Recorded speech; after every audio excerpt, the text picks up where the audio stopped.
Jangan lupa like dan subscribe untuk video informatif lainnya. Bismillahirrahmanirrahim. Assalamualaikum warahmatullahi wabarakatuh. Semoga kita selalu dalam lindungan Allah Subhanahu wa Ta'ala dan semoga Allah memberkahi setiap langkah kita. Selamat datang di Sejarawan Channel. Selamat datang di Sejarawan Channel, di mana kami mengajak Anda untuk menelusuri jejak sejarah penuh kebijaksanaan dari masa lalu yang membentuk identitas kita hari ini. Pada kesempatan kali ini, kita akan menyelami kisah salah satu tokoh legendaris dari Kerajaan Majapahit, yaitu Hayam Wuruk. Hayam Wuruk adalah salah satu raja terbesar dalam sejarah Nusantara, yang memimpin Majapahit di puncak kejayaannya pada abad ke-14. Lahir sekitar tahun 1334, Hayam Wuruk adalah putra dari Tribhuwana Tunggadewi dan Kertanegara. Kakeknya adalah Raden Wijaya, pendiri Kerajaan Majapahit, seorang raja yang dikenal gigih melawan ekspedisi Mongol dan akhirnya mendirikan kerajaan yang kelak akan menjadi pusat dari kekuasaan di Nusantara.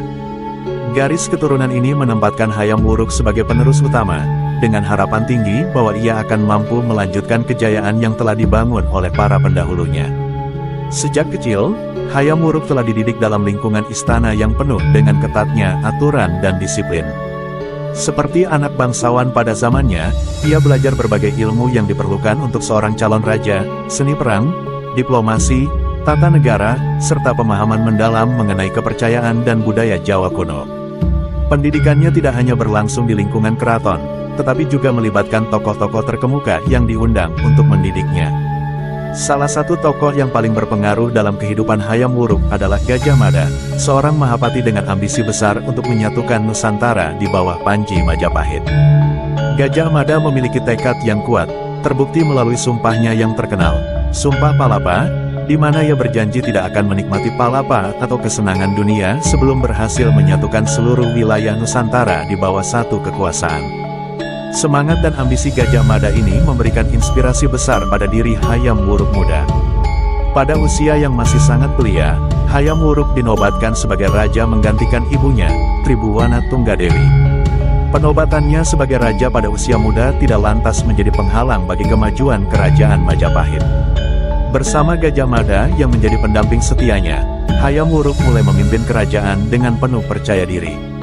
Ia mengadopsi visi besar Mahapati Gajah Mada untuk menyatukan Nusantara, yang menjadi titik awal dari ekspansi besar-besaran yang akan dilakukan oleh Majapahit.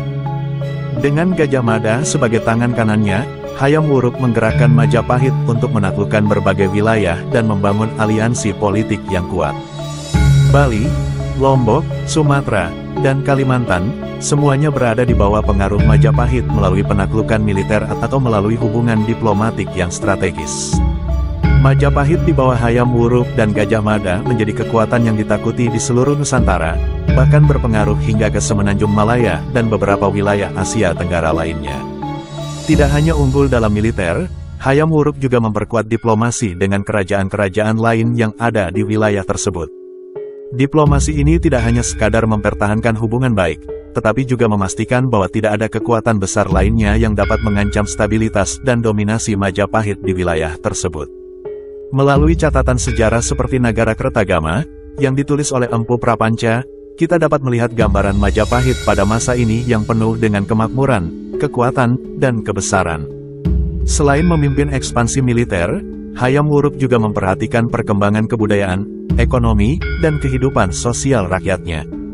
Kerajaan Majapahit tidak hanya terkenal karena luas wilayah kekuasaannya, tetapi juga karena kemajuan yang dicapai dalam seni, arsitektur, dan sastra. Hayam Wuruk mendukung penuh para seniman dan sastrawan di istananya. Selama masa pemerintahannya, terciptalah berbagai karya sastra, candi-candi megah, dan tradisi budaya yang akan bertahan hingga berabad-abad kemudian.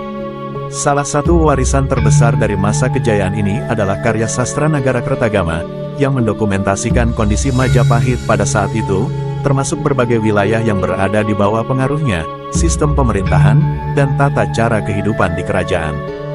Namun, di balik segala kemajuan dan kejayaannya, Majapahit mulai menunjukkan tanda-tanda kemunduran setelah Gajah Mada meninggal dunia. Mahapati yang menjadi tulang punggung ekspansi dan stabilitas kerajaan tersebut meninggalkan kekosongan besar yang sulit diisi. Kepergian Gajah Mada tidak hanya berarti hilangnya seorang pemimpin militer yang andal, tetapi juga hilangnya figur yang mampu menjaga persatuan di antara para bangsawan dan pejabat kerajaan. Tanpa sosok yang kuat dan visioner seperti Gajah Mada, Majapahit mulai goyah. Perlahan-lahan, konflik internal muncul di dalam lingkungan kerajaan.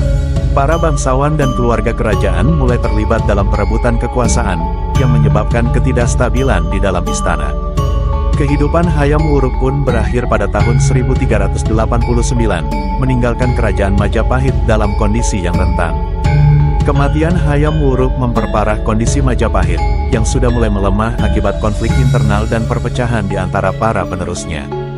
Setelah wafatnya, perselisihan di antara keturunan raja semakin menjadi, dan pengaruh Majapahit yang semula meluas hingga ke wilayah-wilayah luar Jawa mulai memudar. Kerajaan-kerajaan yang sebelumnya tunduk pada Majapahit mulai menunjukkan sikap independen, dan kerajaan yang pernah berjaya itu perlahan-lahan kehilangan kekuasaannya atas Nusantara. Meskipun Majapahit mengalami kemunduran setelah kematian Hayam Wuruk, warisannya tetap hidup hingga saat ini. Hayam Wuruk dikenang sebagai seorang raja besar yang berhasil mencapai impian akan Nusantara yang bersatu. Kejayaan Majapahit menjadi sumber inspirasi bagi generasi berikutnya, yang memimpikannya sebuah negara yang kokoh dan bersatu. Konsep persatuan yang dicita-citakan pada masa pemerintahan Hayam Wuruk menginspirasi gagasan negara kesatuan Indonesia modern, menjadikan Majapahit sebagai simbol kebanggaan sejarah dan warisan yang abadi bagi bangsa Indonesia. Setelah kematian Hayam Wuruk pada tahun 1389, Majapahit mulai memasuki masa yang penuh gejolak dan ketidakstabilan politik. Ketidakhadiran sosok pemimpin yang kuat dan visioner seperti Hayam Wuruk dan Gajah Mada meninggalkan kerajaan dalam kondisi yang rapuh. Perebutan kekuasaan dan konflik di antara para bangsawan Majapahit semakin memperburuk situasi. Keturunan Hayam Wuruk, yang diharapkan dapat melanjutkan kejayaan kerajaan, justru terpecah dalam ambisi masing-masing, menyebabkan konflik yang meluas di dalam lingkungan istana. Perselisihan utama yang terjadi adalah antara Wirabumi dan Wikramawardhana, yang masing-masing merupakan keturunan Hayam Wuruk. Wirabumi adalah putra Hayam Wuruk dari seorang selir, sedangkan Wikramawardhana adalah suami dari putri Hayam Wuruk, Kusumawardhani. Konflik ini memuncak dalam perang saudara yang dikenal sebagai Perang Paregrek, yang berlangsung selama beberapa tahun dan meninggalkan dampak besar pada kekuatan Majapahit. Perang Paregrek menyebabkan kekacauan politik yang parah, melemahkan persatuan kerajaan, dan menguras sumber daya Majapahit secara drastis. Kekacauan internal ini membuat Majapahit semakin sulit mempertahankan kekuasaannya atas wilayah-wilayah yang jauh, yang mulai mengambil kesempatan untuk melepaskan diri dan menyatakan kemerdekaan. Selain konflik internal, faktor eksternal juga turut mempercepat kemunduran Majapahit. Pada akhir abad ke-14 dan awal abad ke-15, pengaruh Islam mulai masuk ke Nusantara, khususnya di pesisir utara Pulau Jawa dan Sumatera. Penyebaran agama Islam membawa perubahan sosial dan kultural yang signifikan, dengan semakin banyaknya kerajaan-kerajaan kecil di pesisir yang menjadi pusat perdagangan Islam. Hal ini berdampak besar pada Majapahit, karena wilayah-wilayah pesisir yang sebelumnya tunduk pada Majapahit beralih menjadi kerajaan-kerajaan Islam yang memiliki otonomi tersendiri. Majapahit yang pada masa kejayaannya menguasai jalur perdagangan laut utama di Nusantara mulai kehilangan kendali atas perdagangan ini, yang berpindah ke tangan kerajaan-kerajaan pesisir yang baru. Pada masa akhir Majapahit, kondisi sosial dan ekonomi semakin terpuruk. Banyak rakyat yang meninggalkan Majapahit untuk mencari kehidupan di daerah pesisir yang mulai berkembang sebagai pusat perdagangan baru.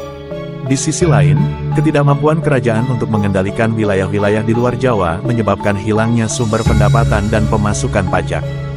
Kekuatan militer Majapahit yang dahulu begitu ditakuti di seluruh Nusantara kini semakin melemah, sementara kekuatan kerajaan pesisir seperti Demak mulai muncul dan berkembang pesat. Kerajaan-kerajaan Islam pesisir ini tidak hanya menjadi saingan politik bagi Majapahit, tetapi juga menguasai jalur perdagangan strategis yang dulu menjadi sumber kemakmuran Majapahit. Menurut beberapa catatan sejarah, sekitar abad ke-16, Majapahit akhirnya mengalami keruntuhan total. Terdapat beberapa versi yang menceritakan kejatuhan Majapahit. Salah satu versi menyebutkan bahwa Demak, yang dipimpin oleh Raden Patah, merupakan kekuatan yang akhirnya berhasil menaklukkan Majapahit. Menurut legenda, Raden Patah sendiri konon masih memiliki darah Majapahit, karena ia disebut-sebut sebagai keturunan dari Brawijaya V, raja terakhir Majapahit.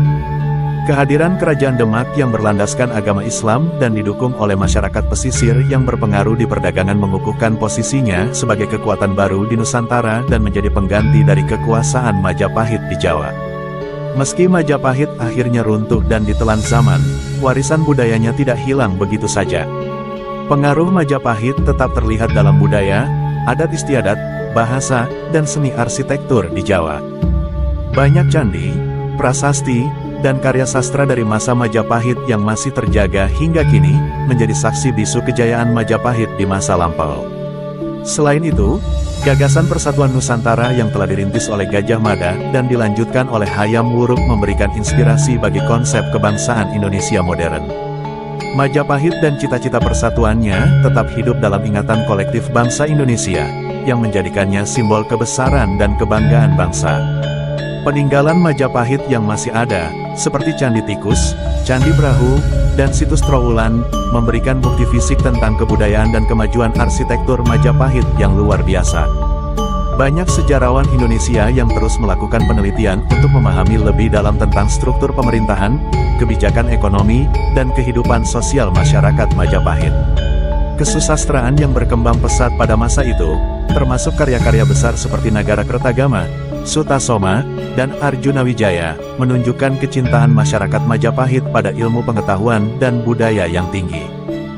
Dengan keruntuhan Majapahit, Nusantara memasuki babak baru dalam sejarahnya, dengan munculnya kerajaan-kerajaan Islam yang menggantikan peran Majapahit sebagai pusat kebudayaan dan perdagangan. Namun, nama Majapahit terus hidup sebagai simbol kejayaan dan persatuan.